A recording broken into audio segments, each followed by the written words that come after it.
mathematicians, we are going to be focusing on making and using graphs and tables to describe situations mathematically. You'll be learning how to plot points on a graph to show how different kinds of quantities change. For example, we'll start today by looking at some graphs of how temperature changes over time. Later in the unit, we'll look at some geometric patterns that change in predictable ways. What will be important throughout this unit is how we use mathematics, especially tables and graphs, to represent and describe real-world and mathematical problems. Look at the graph on the screen. What do you think this graph is about?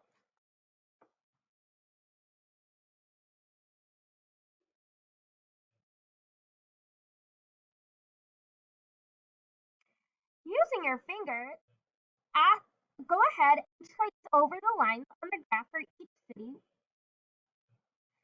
Notice that these have different colors. You might have said that this graph is of temperatures in Moscow and Sydney. These dates are for a recent year. We can tell that by the title.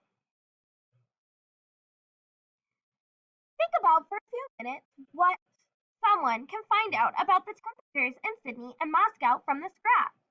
Also think about what you can't find out about the temperatures in Sydney and Moscow from this graph.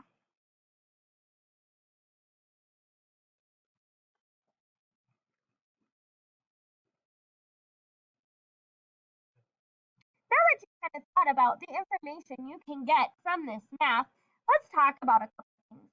For example, you're going to notice these points. These points represent the data in that given day. The lines show the trends, the growth, or the lack of growth that happened during that time. Which point shows the temperature on Moscow on December 2nd? What was the temperature? How do you know that? So I want to come down here to December 2nd. I know that Moscow is the one in our tan with the triangles. So I'm going to go to December 2nd. I'm going to go up and I'm going to notice that this triangle is halfway between 30 and 40. So this point would be 35. Which points show the temperature in Sydney of 65 degrees? So now I want to look at my squares and find which one would be 65. Here's my 60 line and here's my 70 line. So I'm going to want to find one that's about halfway through the middle. Once I find those dates that are about 65, I'm going to follow that line down and see that on April 8th and April 29th, it was about 65 degrees.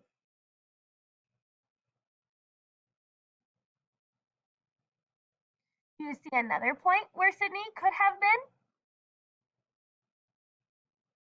You're right. September 9th is between 60 and 70. So September 9th would be about 65 degrees.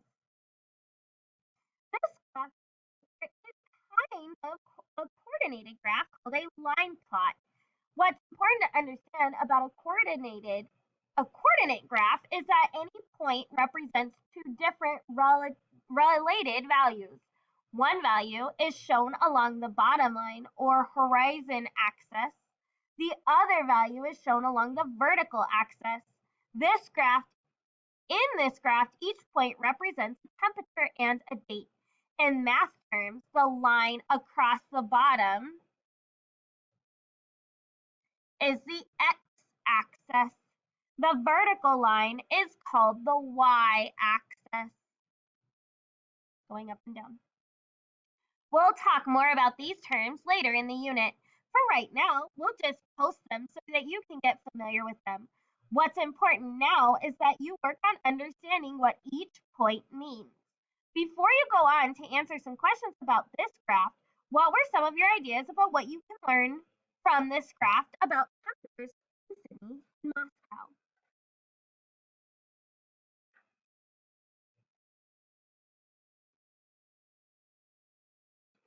I hope that you enjoy exploring the graphs. Remember that today you will be able to learn data from a line graph.